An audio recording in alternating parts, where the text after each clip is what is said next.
Более 1000 гектаров обработанной земли. 380 из них уже засеяны различными озимыми культурами и саженцами деревьев. Столько же отвели под яровые. Еще в прошлом году такую картину здесь трудно было представить. Госпхоз Ачхой-Мартановский находился на грани банкротства. Все изменилось в начале текущего года, когда эти земли перешли в аренду агрофирме Раяна. Первый урожай инвесторы собрали еще осенью.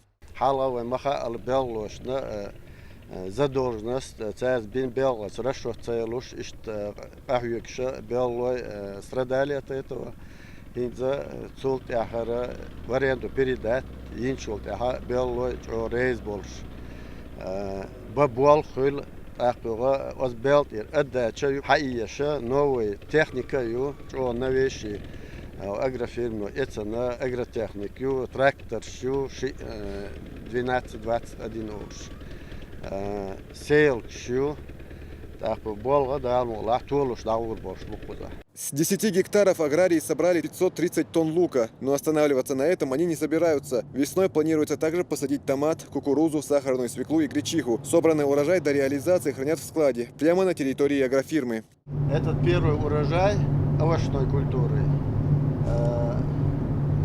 получили 530 центнеров с гектара. 10 гектар видаиния церта, дополнительно складировать, да, если фирма ши вабил метбот, наха вестимость, только не меткиор. В конце года, в начале следующего года реализации даюлур ёлшу, наха на кай хульчаура механдуй, рыночный мехал махл доступный махер больше, и белшта кешты лукна. Привлечение инвесторов в агропромышленный комплекс стало одним из антикризисных решений руководства республики. Для этих целей в начале года была создана специальная комиссия. В Министерстве сельского хозяйства уже наблюдают положительную динамику.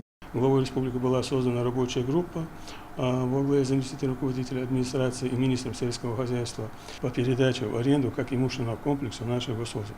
Это было сделано для того, чтобы поднять уровень сельхозобработки, чтобы у нас импортозамещение с этими всеми вопросами, для решения этих вопросов. Инвесторами был предложен бизнес-план, по которому принималось решение о передаче тому или иному инвестору. То есть, в первую очередь, комиссия смотрелась, сколько будет создано рабочих мест, какие культуры они там хотят развить.